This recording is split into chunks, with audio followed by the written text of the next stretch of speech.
In the creative arts industry, the murder of a project is considered especially heinous. The dedicated detectives who investigate these vicious felonies are members of an elite squad known as the Pitch Bleak Unit. The cases are real. The victims are real. The season is almost over. This is Pitch Bleak. On today's episode, Dan Ilic, investigative humorist, a shadowy figure behind the scenes, in front of the scenes, and usually making a scene. A finger in every pie and a foot in every door. The count of content. This one-man media machine has never been afraid to court controversy in order to get the job done. So why couldn't this hitmaker turn his multi-award winning podcast into a TV show?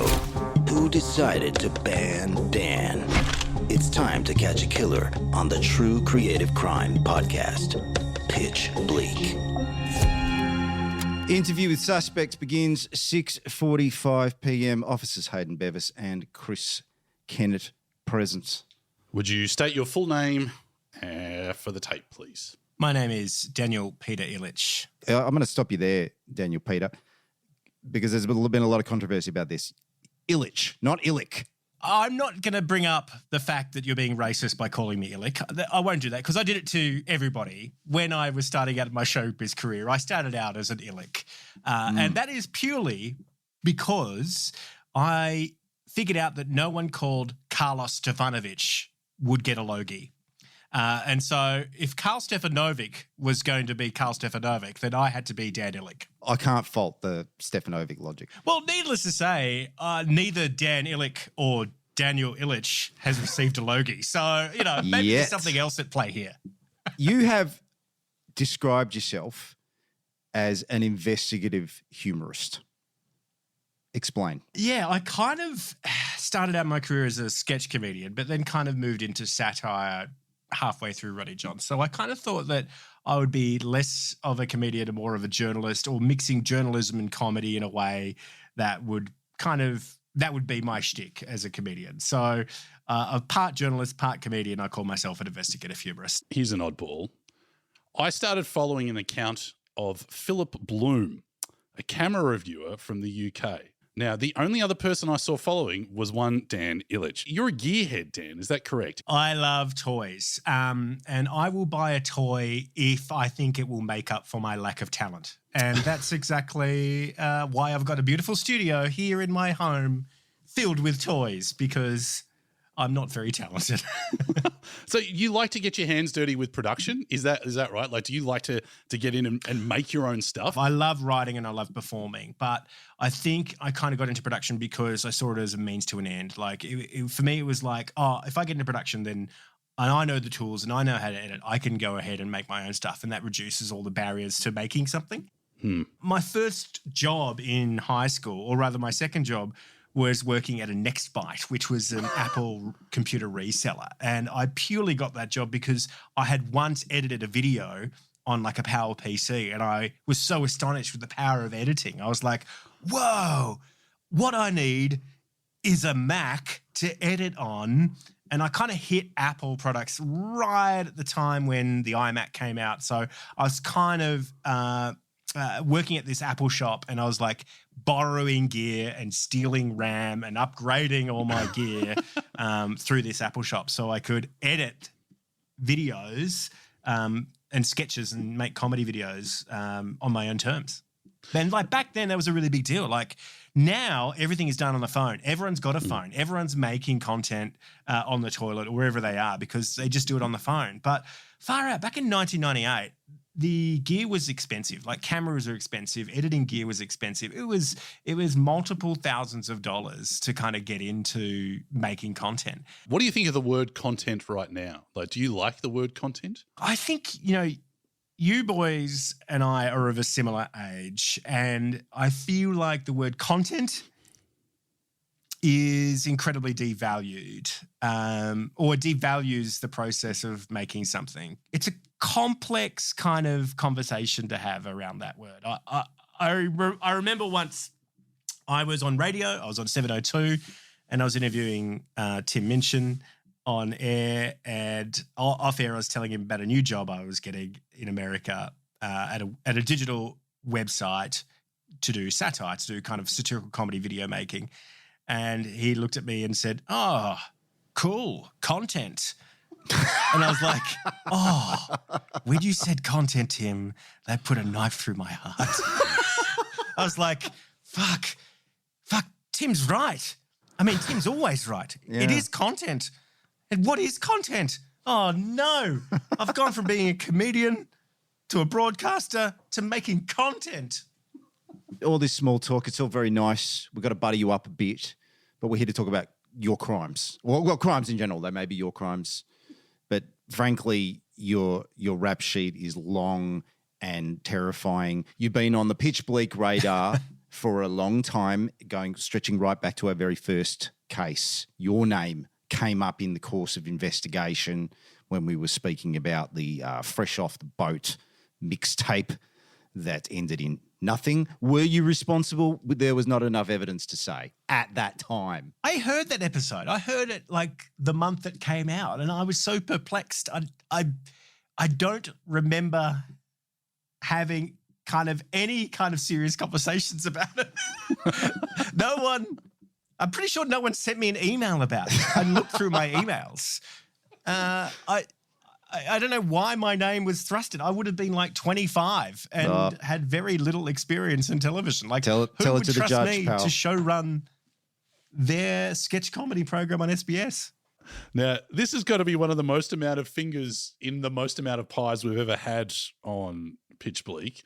We've got Beaconsfield the musical, the Ronnie Johns Half-Hour, Hungry Beast. You directed The Mansion. You directed TV ads for Vic Roads. Is that right? Arguably, that could be called content. Yes, I did content for Vic Roads. You were executive producer on The Tonightly. You like in 2016, you covered the US election for content again.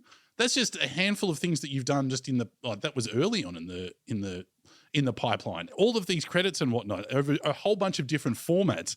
How are you deciding where to go next? And can you just sit still? I think when you're younger, you've got a lot of energy and you're trying to prove yourself. And I think back in those days, back in the mid-2000s, I was really trying to figure out who I was as a comedian and a creator, and I just really wanted to have a crack at it. And anything that kind of piqued my interest, I just ran at as hard as possible. I went to the 2008 DNC to see Barack Obama accept the nomination. And that came about because I was an editor at Fairfax, and I got to know lots of kind of people in the Fairfax ecosystem. And I kind of pitched them this idea, and they said, yeah, and they found me a little bit of money. And so I went over with a producer and made content for them there. And that was like an aha moment. It was like, oh, wow, you can make these things on such a small scale. Maybe I can kind of extend that out and try to make bigger things. So right now, I'm really trying to focus on making long-form things, big narrative things, and developing new series with other amazing talent in them. So I've kind of got an animation series in with Millie Holton. It's called Longhead. It's very, very funny that she's created. And I'm in development with a kind of big sort of narrative dramedy with a studio in Australia. So trying to get that up off the ground as well. So it's kind of, I kind of started off making small things and then kind of graduate to bigger and bigger things. And so now I'm at the point where I just need to make big things. Otherwise, I won't be able to pay off this mortgage. So you're thinking rather than walking around with 10 pies on fingers, you're trying to shed some of the smaller pies and just two fists in like two massive pies. One fuck off pie in my thumb. I just want to. I want to be spinning a pie on my thumb like a Harlem Globetrotter and saying, "Look at my big fucking pie." You're not a stranger to controversy, Dan Ilic, and I want to take you back. We mentioned in passing a few minutes ago, Beaconsfield, the musical. This kind of got your name out there. Earned you some notoriety, I think it's fair to say. Beaconsfield the musical. It was a musical about the Beaconsfield mine disaster that happened in Tasmania in 2006. So the reason I thought it was a good idea in the first place was because I came up with a pun title, which was Beaconsfield, a musical in A flat minor. And I think probably it was indefensible, but at the same time, I thought it was really funny, and I couldn't help but write it after I had come up with it. And so it was this weird thing where the pun drove the rest of the show. And essentially the show was about the media manipulation or the media exploitation of a tragedy. And for those who are old enough to remember, you'll see every television network down there kind of hitting the streets and exploiting people for their stories. And it was astonishing what was happening down there. At one point, you had the Sunrise program on Channel 7 holding like a music gala event to raise money for Beaconsfield at Beaconsfield outside the mine. And then the next day you had Channel 9 holding a big musical gala event to do the exact same thing. It was just this insane. It was like it was these networks sucking the life out of this small town. And I just thought it was interesting. And I wrote it in Beaconsfield. So I went to Beaconsfield, sat in the Exchange Hotel, and I interviewed miners and interviewed locals and kind of weaved some of their stories into it. So I kind of had a good feeling for just how this small town felt about the media kind of turning up to their doorstep and just like stealing all their stories and putting them on the national stage and really exploiting them. And so I thought, well, that seems to be a very successful thing the media does. Maybe I can do that, but one step removed by making fun of the media doing that. Hooray! We'd booked this space and we had a great cast. Toby Trustlove, Kate McLennan, Amanda Buckley, Nigel O'Brien, directed by Luke Joslin, who is now like a superstar musical director. It was like this crazy kind of superstar sort of mix of kind of comedy improvisers. We booked this 30-seater. I thought it would sell out really easily. But the thing is, it didn't sell out at all. In fact, we came to opening night and I think we had sold like 2 tickets. And I was sweating bullets because we'd written this great show. There were more people on stage than were in the audience. And I just had to figure out a way to get audience into this show. And I just thought, well, maybe if I let some of the press know in Tasmania that this show is happening, maybe someone from Tasmania might fly to Melbourne to watch this show. And, that would be great. Maybe 3 or 4 people would come and see the show from Tasmania on the off chance. So after like weeks of sending out press releases and emails to like street press and such like and media organisations, no one is biting. I emailed the editor of The Examiner, the Launceston Examiner, which is the nearest biggest town to Beaconsfield. And I said, hey, I'm doing this musical. Do you want to write about it? And within a few minutes, somebody called me back straight away. And they were savage. They asked me some very hard questions, and all I could think of was, well, the professional comedian in me would just respond with jokes. And so I was trying to be as facetious as possible. And this article was just me. And on paper, it looks terrible. Like it looks like this smartass has come in and like is making fun of this tragedy. But in my mind, in my 27-year-old brain, I thought this was the funniest thing I could possibly do. And so they ran the article. And what I didn't realize at the time was that it was a Fairfax paper. It was a Fairfax networked paper. And so the editor of The Age had seen the copy and lifted it up and put it on the front page of The Age. And I didn't know that until about 11 p.m. the night before, when I got a call from my friend Chris McDonald, who is a producer and a comedy agent, and we made Ronnie Johns together. And he called me up and said, g'day, Dan. Just letting you know, I was listening to Tony Delroy's What the Papers Say on 774, where they read tomorrow's news today, and you're on the front page of The Age tomorrow. And I was like, that's amazing. So I went to my website and took my personal details on my website and changed the details of my of my website to my agent at the time's details, and I gave her a call and said, "Oh, you might be busy tomorrow. You might field a few phone calls, just letting you know."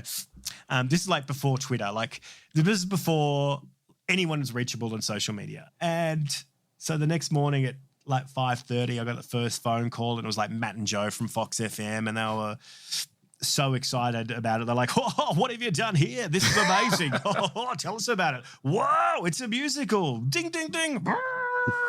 It's at the Fringe Festival. Go check out Beaconsfield, a musical in A flat minor." And I hung up the phone and I thought, "Oh, Great. this is going to be a piece of cake. This is going to be great."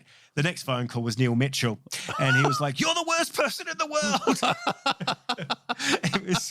It was swings and roundabouts. It was extremely difficult. And it turns out Matt and Joe were the only ones that were really excited about the musical, and everybody else wanted to rip me to shreds for it.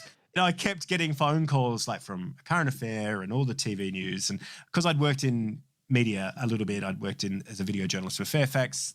I kind of knew how to handle like a press conference, so I said, "Well, I'm going to call a presser. It's going to be at 10 o'clock at the Butterfly Club. So come along, bring your cameras. We'll set up. We'll do a presser," and which I thought was incredible, like foresight for someone who was like 27 and just kind of didn't really know anything. But it was like, wow, you can actually control the media if you really want to. And I thought this is really good fun. We went to the 10 o'clock presser and I was shit scared. I made a couple of the cast members stand next to me like a politician that was in trouble so they could do noddies behind me. And I just basically recited the same facetious jokes to every media organisation that turned up to the presser. People were saying, "Oh, what about, why'd you call it Beaconsfield a musical in A flat minor?" And I would say dumb stuff like, "Well, because Beaconsfield the rock opera was too hard to make." It also makes light of the death of Larry Knight, the miner killed in the collapse. His relatives are disgusted. I imagine they would have taken offence to the title, however, which is Beaconsfield, a musical in A flat minor. But the truth is, we were going to call it a rock opera, but we could only afford a piano. They'd come into the theatre and set up a row of cameras, and we chucked them all out because we hadn't actually rehearsed what we were going to do for them. So we had to quickly choreograph and put together a song so it looked like we had something to sell. No one gives a in 2008. Now it's satirical fodder for fringe comedy laughs. It was chaos. It was like every media organisation in Australia wanted to tell me how bad I was for writing a musical about the media exploitation of a small town, which I thought was super ironic. And it really had a real strange effect on my mental health. I went a bit crazy because it was like 2 days of this. And everybody wanted to talk. You know, it was 60 Minutes and A Current Affair and Koshy and Mel, and everyone wanted to have a piece. Your experience when you were going through that media firestorm, clearly what they wanted was for you to go through a shaming session and then to apologize, and you just steadfastly refused to do this at any point. And I just don't think they knew what to do with that. It's just like that. This is not. He's not following the rules. This is not the rules of engagement. I think that's right. And I worked with a great guy called Rob Lang. Rob Lang was the producer of a young musical theatre show that I used to be part of in Sydney called the Cumberland Gang Show. It was a Scout and Guide theatre production. But he was also the CEO of like Pacific Power. Like he's a proper like CEO kind of guy. And he once kind of spoke to me about media manipulation. He's like, if you want to say something, you just have to know what you're going to say and say it over and over again. Like in the media, in his experience of media, he was kind of talking about, facing, scrutiny over shutting down Pacific Power or whatever company he was forced to shut down at the time. And he's like, so I just wrote a bunch of lines and I just kind of said what I wanted to say. And I remember that sitting in the back of my brain, and that's been kicking around my brain for about 6 years since he said it. And so I kind of was like, well, if I'm going to face the media, what I need to do is write a whole bunch of jokes down and have them ready to go. So I kind of took myself through like a workshop where I was like imagining the questions that were going to be asked, and that I would try to write facetious, hilarious responses to those questions and just make sure I would hit them back over and over again, because those would be the sound bites that they would use. And the moment I said something boring, they might use that. But what's the point of that? I'm trying to sell tickets here. I was put under so much stress because we only had a few days left before opening night. I just was kind of at the end of my tether. And the day before opening night, I got a phone call from James Carlton, who is the son of Mike Carlton, who was a 60 Minutes very celebrated journalist, very kind of famous Channel 9 personality. During Beaconsfield, during the disaster, while he was covering it, he had a cardiac arrest and died. And at the time, I read a book called Underground, I think it was about Beaconsfield, and it was about the animosity that so many of the journalists had towards Mike Carlton, because he managed to get the exclusive interview with the miners and their families through checkbook journalism. So it was this kind of interesting moment where all the journalists in Australia were ripping Mike Carlton apart. Then he died. Then all of a sudden, all the journalists in Australia had to celebrate Mike Carlton publicly. So I wrote this song called The Carlton Cardiac. And it was basically a 3-minute version of that. It was a classic hypocritical ode to media hypocrisy. So the day before opening night, James Carlton called me and he said, "Oh, g'day, Dan. It's James Carlton here. I'm Mike's son." I was like, "Oh, yes. Hi, James." And he said, I just want you to know that I'm not angry with you and that the family's not angry with you. And if Mike was around, he'd be pretty chuffed with what you're doing right now. So please don't think any of this outrage is real. This is all kind of confected outrage." And that was the best thing I could ever hear, because I had no idea what I had done, really. And it really put my mind at ease, and we opened to a full house, and we had a full house for the rest of the run. And then we took to Melbourne, and we took it to Melbourne Comedy Festival the year after, and we had great 5-star reviews from The Age and stuff like that. Chris Kennett did a lovely cameo for Beaconsfield when we couldn't have either Kate McLennan or Toby Truslove. I can't remember. I filled in for Toby Truslove for one show in the Melbourne season, and I think this something that seems to make absolutely no sense now, but it did happen, and I'm not ashamed of my dark past. On your side of things, and in fact, Chris, I just thought, who could be as charming and as handsome and as funny as Toby Truslove? And I thought, I'll ask Chris Kennett. He might be up for it. We're pretty much mirror images. And look, and the whole experience drove me to become the creative crime investigator that I am today. Today we have to discuss a crime, a creative crime. What? It's an interesting conundrum, though. Is you're here to talk about irrational fear? Is that correct? Yeah, it's my little kind of satirical comedy show. Is it still going? Is it still alive? Because we deal in cold cases, Dan. This feels like the opposite of a cold case. I think the dream of it being on television is dead. Does that count? I guess we need to know, what is irrational fear? Like, what is the story of it? How did it start for you? Well, back in 2012, I just finished Hungry Beast, and I was kind of wanting to kind of continue on doing kind of satirical comedy stuff in a meaningful way. And 2012, there wasn't anything like The Daily Show on Australian TV. Not like in recent years where you all of a sudden have, Pickering show, you had McAuliffe show, you had Mark Humphreys, you got everybody trying to do satirical comedy all at once. Back in 2012, nothing was around, and it'd been a long time since anyone had done kind of jokes about the news, or really pointed jokes about the news, stuff with a real strong point of view. And I think that was kind of the dream of Irrational Fear. It would be like a real opinion piece, a real kind of place for comedians to come and express something about the world in a way that was meaningful to them, and always kind of hold a little place for climate change, because back in 2012, no one was talking about climate change. We were about 100 parts per million less in carbon dioxide than we are today. So we kind of started off at a pub in King's Cross. We're doing a live show at a room called the FBI Social, which is connected to the FBI radio station. And I'd been a broadcaster at FBI for years. And so I kind of pitched in this idea that once a month we would do like a comedy Q&A style, like kind of radio broadcast from the FBI Social. And we had these great live shows that we would record and then turn it into a podcast. And it was a way to kind of practice kind of doing a satirical comedy show. And the feeling of doing these shows was often so good. It was like, wow, this should be a television show. This should be broadcast.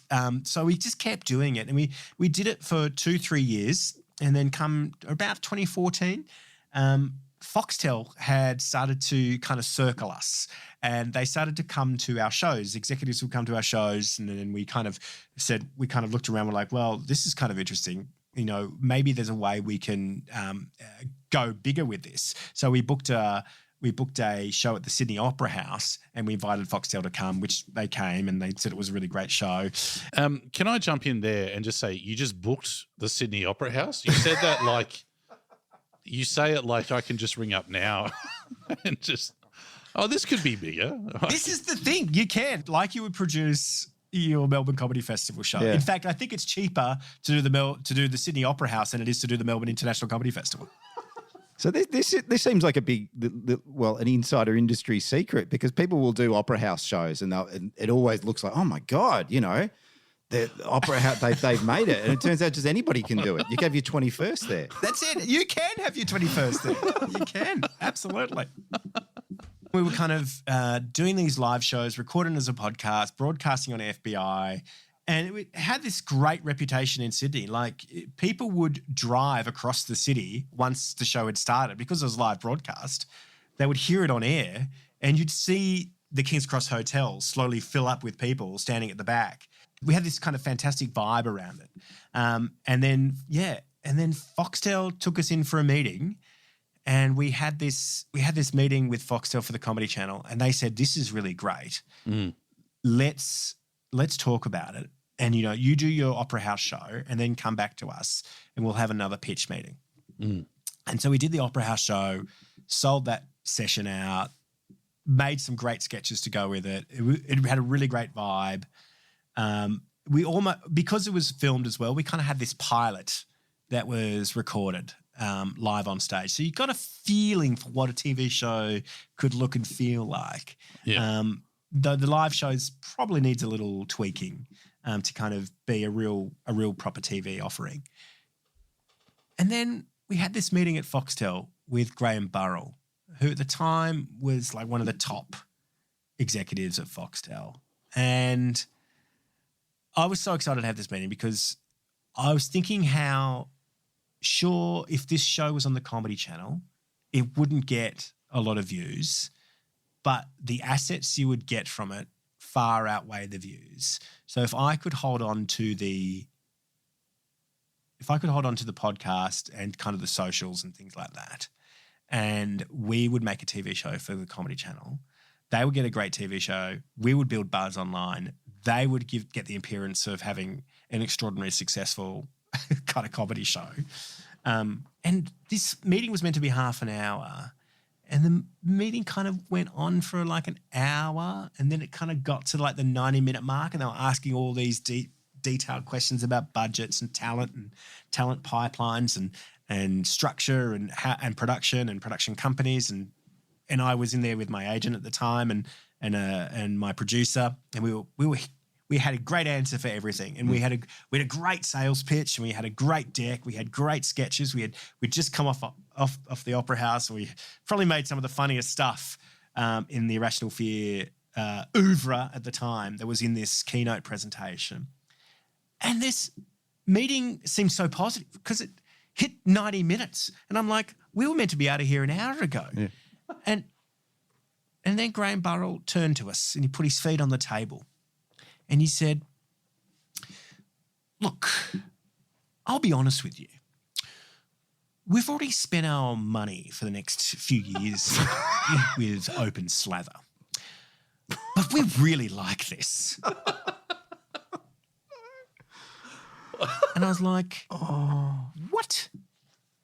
what is Open Slather? Which I had learned it was a $35 million sketch comedy show.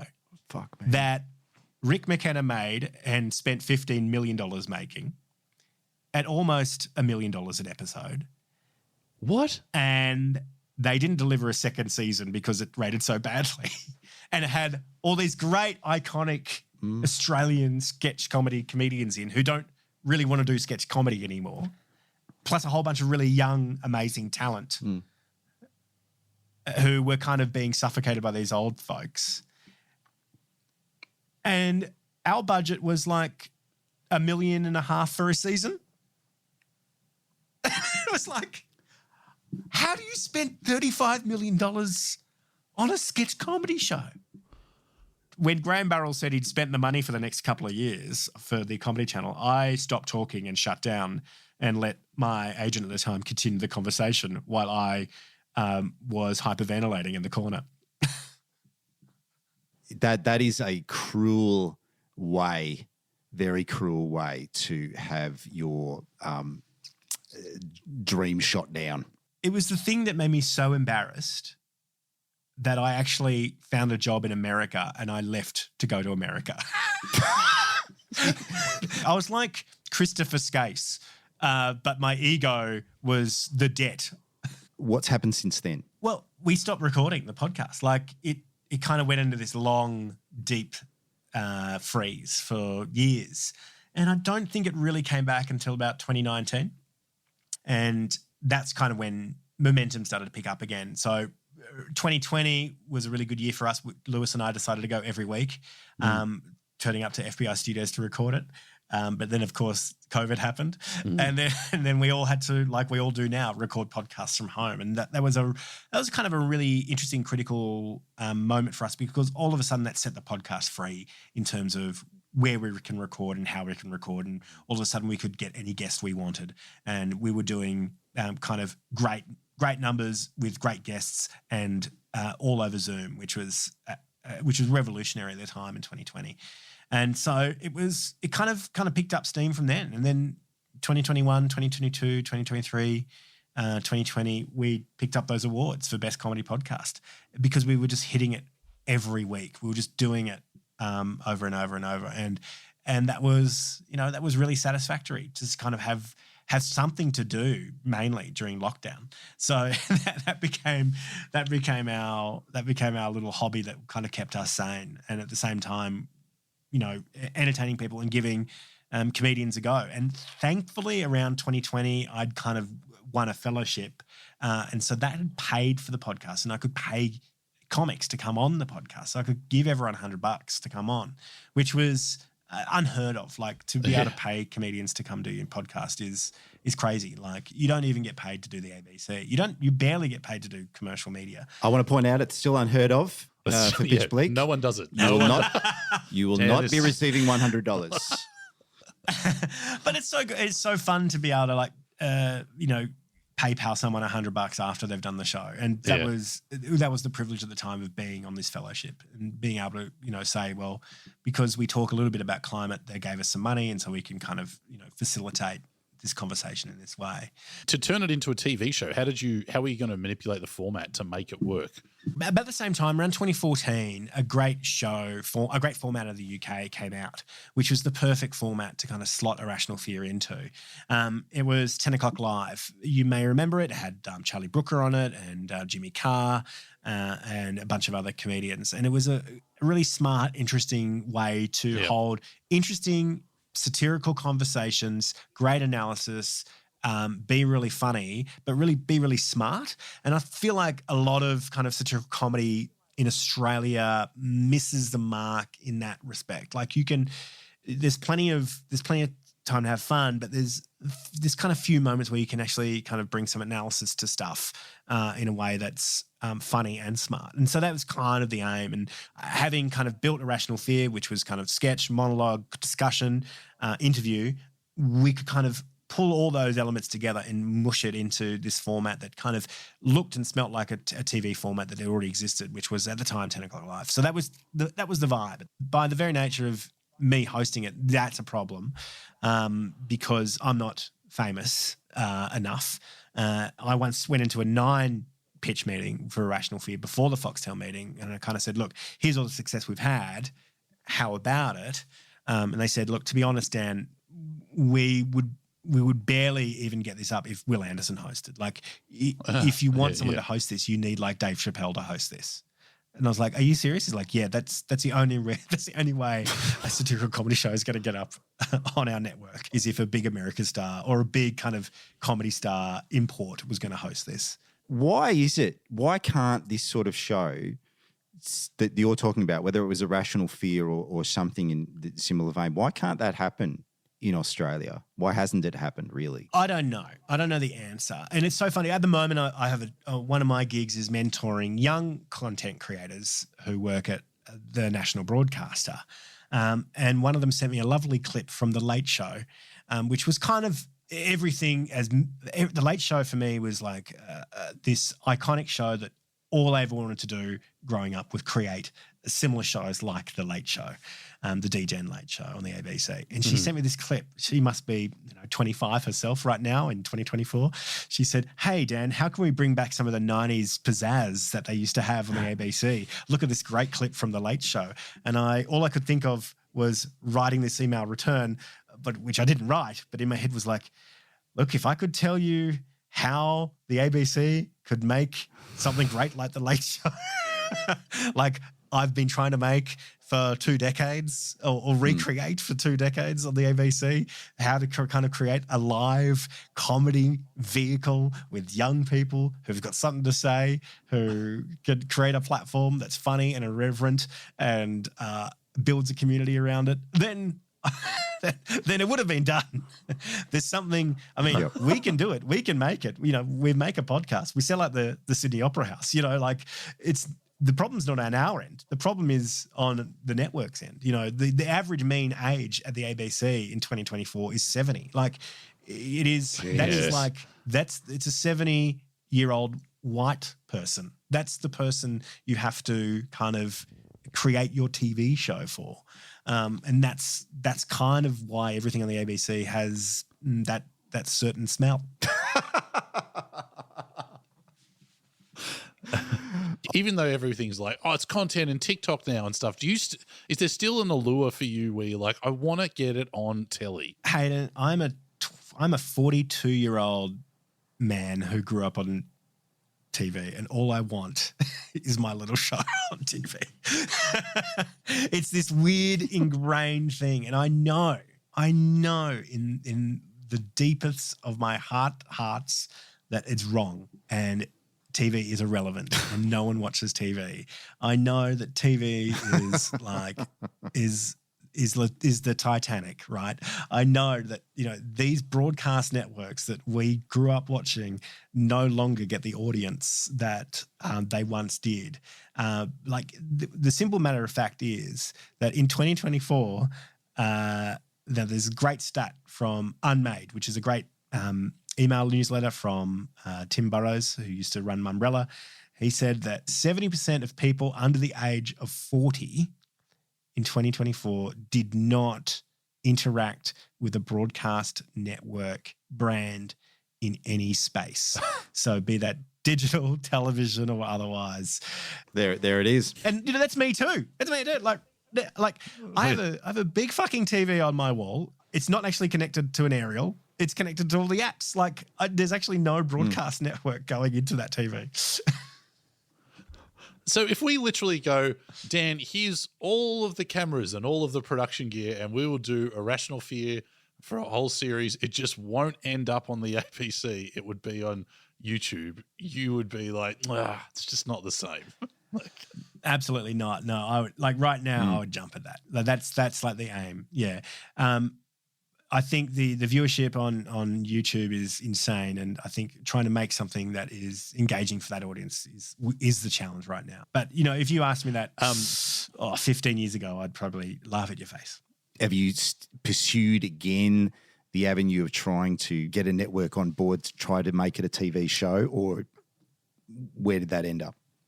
Most recently, I took it into SBS because I heard because somebody, a TV producer, called me up and asked me if I had any capacity to come and work on development for a pitch to SBS about artificial intelligence. The new, I'm like, oh, okay, yeah, let me look at my diary. And I didn't look at my diary. Instead, I took out an Irrational Fear deck and I turned it into big episodes about big ideas. So one of them was artificial intelligence, and one of them was about climate change. I kind of took that into the network for a meeting, and I was like, hey, I know you're looking for something about artificial intelligence, but here's what I've got for you.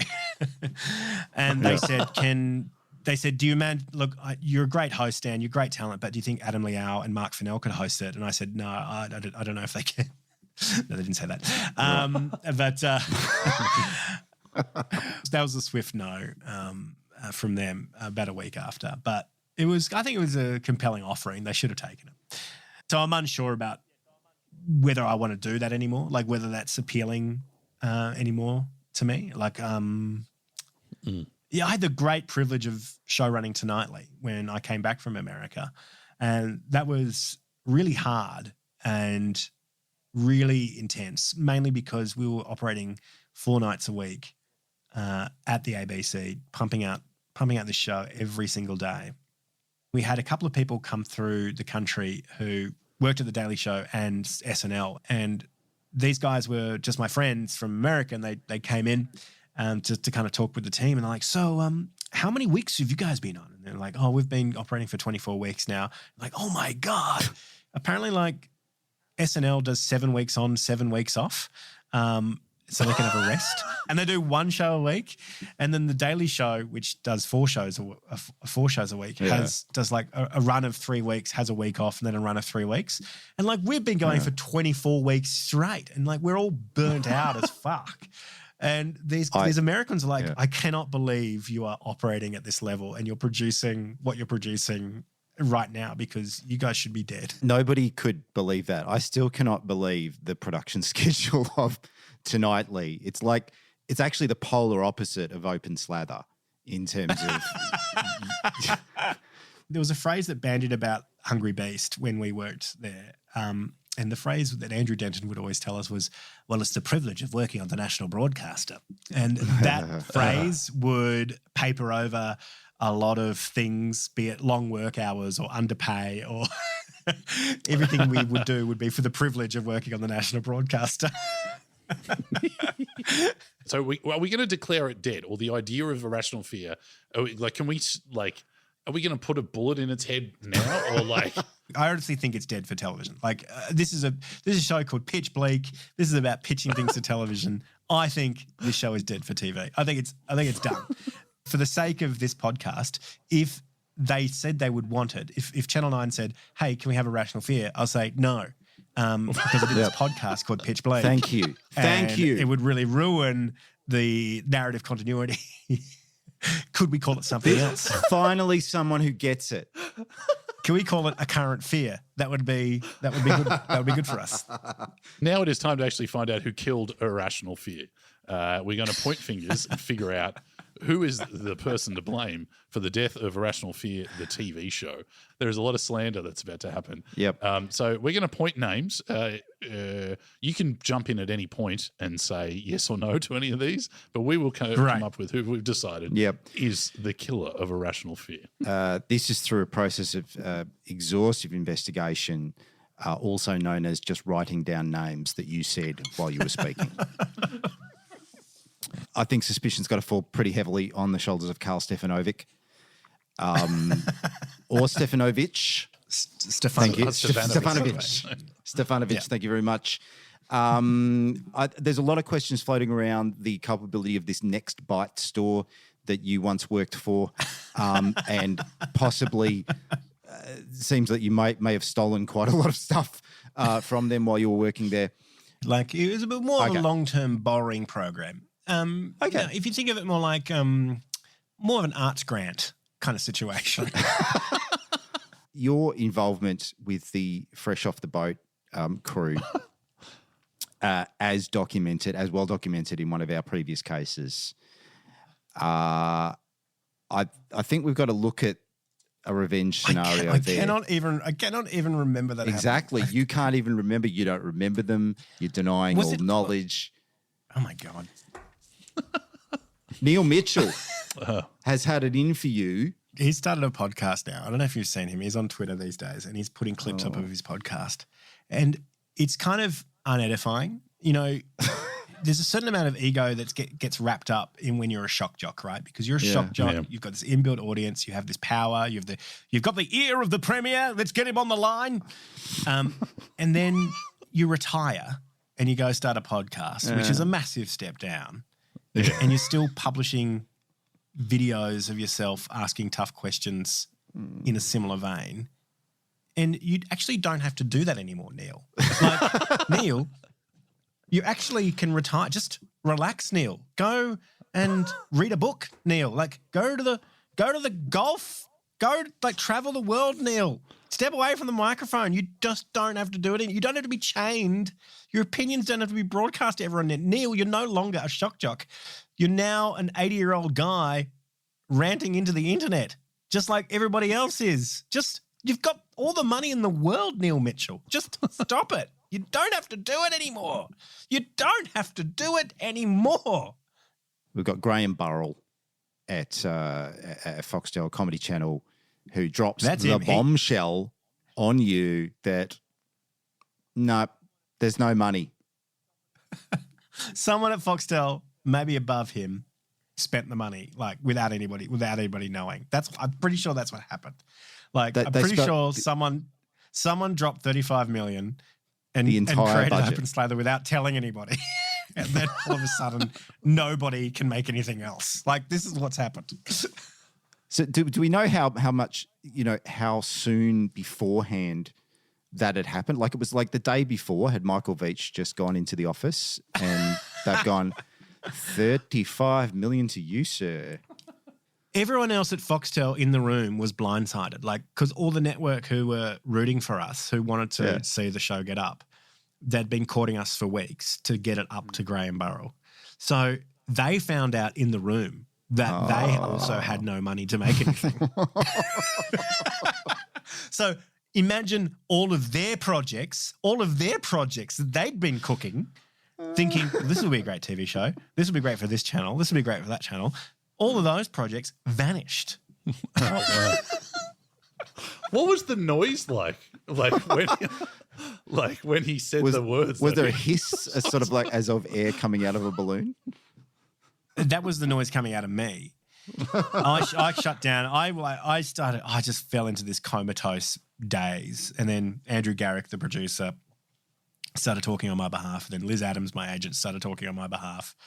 And I just like disappeared from the meeting. But I was physically there, but my mind was elsewhere. It was pretty extraordinary. Would you watch a version of the show now, a rerun, but if it had a tally of the money spent as the sketches were going? They should have done that. Well, when we were doing Ronnie Johns, we thought that would be a great sketch because we're like, we need to spend $150,000 an episode for Ronnie Johns. Like, how do we, what would be funny would be to do a tally like that and just kind of burn money on the screen with telling people how much we're spending. I've spent thousands on 3 seconds of like thousands for a prop for like a 3-second joke. On Hungry Beast, we wrote a joke about the Winter Olympics in Sochi not having any snow. And so we got a bobsled sent from Melbourne to Sydney to put on a grass hill that we would pretend to slide down, like a real Olympic bobsled. And we had to get a real one because we thought that would be funniest. And that cost like $6,000 for like 30 seconds, like for like 4 seconds worth of joke. I'm not innocent of spending frivolous amounts of money to make comedy. You are not innocent, Dan Ilic, because the last name on this list is your own. I think you've got to face the fact that you may be culpable by virtue of not being Dave Chappelle. Why weren't you Dave Chappelle? Why do you continue not to be Dave Chappelle? And I think you've got to look at that as to the very strong reason as to why Irrational Fear has not become the TV network hit that you dream. I feel like you've cracked the case. That's it. When you go back and look at all the pitches I've done, if I said, and we've got Dave Chappelle on board, Yeah. All of those no's would have been a yes. Channel 9 would have been a yes. You know, Channel 10 would have been a yes. I've never taken it to 7, which is ironic because we could do some real good defamation stuff. This is your thing. You're the center of it. As you've sort of explicitly said, I don't think you can just slot somebody else in to host this instead of me. Is it the fact that you are that you're not a big enough star personally? Is that it? I honestly think that's it. But because the podcast is great, it wins a lot of awards. We've got more awards than any other kind of comedy podcast in Australia because of it. We tour around the country. We did a show in the Torres Strait for The Voice recently, which is like last year, which is amazing. Wow. And we do like amazing things. Like we put billboards in New York City to make fun of the government. Like that's really fun. That's really fun, big kind of impactful stuff that if you were on a TV show, you know, that would be an amazing moment that would win a Logie. But it's like it's so strange to kind of have this great engagement with an audience online, but to have a whole bunch of gatekeepers not see the potential of what could be if they gave it a home, to not find a champion within a network to kind of foster the idea, the platform, the space for new talent. And I'm not new talent anymore, but the show itself always has a space for new talent. I did joke when I went into SBS about Adam Liao and Mark Fennell, and they did suggest that they did ask the question. They did say, do you think somebody else could host this? And I did say, well, if Adam Liao is not busy, I'm sure he'd be great at it. And they had a big laugh at that because he's on everything at the network. And often when you've got a new platform, you often need to attach the network personality to it to host it. Otherwise, it won't get up because there's already a bunch of money that's already exists for them. Could you be a gatekeeper, Dan? Could you see yourself gatekeeping? It'd be great fun. I'd love to say no. I'd love to invite people in and go, you know, it's such a great idea, Dan, but we've just spent $40 million on the Chris Kennett Half-Hour. And it's worth every cent. there are a few people that are really good at it, and they give you immediate feedback, and they give you immediate constructive criticism, and there's a radical candor to them, and it makes life so much easier. So the ABC is really terrible at it because they give you bad feedback. But Network 10 is a really good example. Like Yisam Lowe at Network 10 is such a great development executive. She'll immediately go, that's a great pitch. We've got this and this. That's a problem there. You've got this problem here. You've got this problem here. Come back with this, and then let's talk about it again. I think we've come to the end, Dan, and I think we're pointing the finger. Have you decided who you've pointed the finger at of all those names? I mean, I'd love to point the finger right directly at Mr. Ilic, if that is his real name. Not being Dave Chappelle, not having but by his own admission, the star power, the cachet, the to pull a reluctant gatekeeper across the line. I'll take it. I think you're right. I'm afraid that means that we must remand you to custody. Sorry. Can I make one phone call? Is that possible? Yes. Oh yeah, yeah. No 0055 numbers though, please. Do you have the number for Dave Chappelle? Do you think if I had Dave Chappelle's number, we'd be talking to you? Come on. Well, Bevis, this is it. I've got 1 day left till retirement. Oh, really? I always have 1 day left until retirement, but then I sort of keep rolling it over. It keeps me fresh, you know? Then I've always got that 1 day left to retirement attitude to every case. Is that a good attitude? No, it takes an awful toll on me. Are you going somewhere else after this, or are you...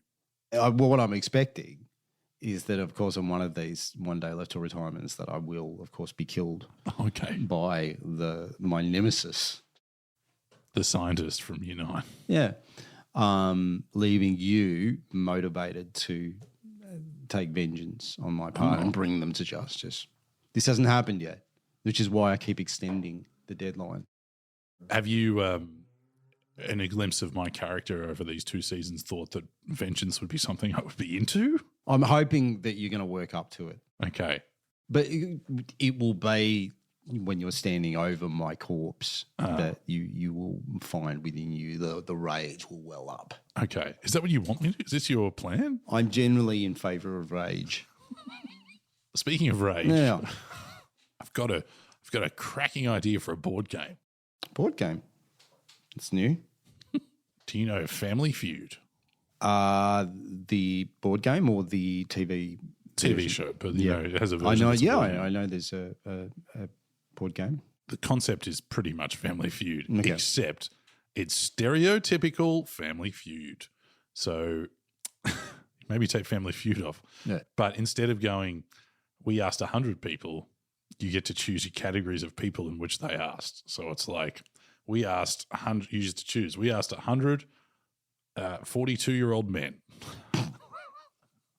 or 100 grandmothers or 100 3-year-olds Yeah. or 100 people from Mudgee. Yeah. And you've now got to be like, and then the questions would be like, where's the best place to go on a first date?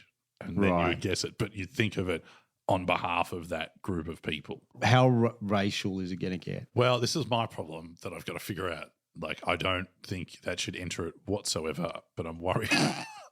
I'm worried it might just because of the nature of the internet. Okay. I think we avoid any charges of racism by just making sure everybody involved is white. Okay. Well, I didn't. No? I didn't. Well, you know, maybe you shouldn't have got so racist to start out I haven't with. got. Is it just because I've laid the platform for racism? Yeah, I think you said something about stereotypes. Oh, okay. But you know what I mean. It's yeah. But that's the board game, and it's like I forgot it's a board game. It's it's not a board TV game. show. It's not a TV show. All right. Yeah, I misapprehended that one. Well, I opened That's a bit- with this is a board game. You did. I've got a cracking idea for a board game. But then I started thinking about the show. mate. With it's all white people. I mean, we can't restrict sales to just particular races of people. There's no practical way to do that. I don't want to like. No. This is a I know. board game for everyone. Chris, what It's are you? just become very problematic. You took it down that path very quickly. Okay, so it's like, all right, well, it was 100. We asked 100 mechanics. 100 mechanics. Yeah. What? What's the best shirt to wear on a Saturday? Yeah. And the top answer is polo. And then Okay. you're like, okay, cool. You know what I mean? Questions like that. They're not always like, why do they have to be like, you have to turn it into some racist thing? Well, I mean, mechanics are often racist. They can be. Anyone could be. They come from all walks of life. You're being very closed-minded about things. I'd like to scrap that on.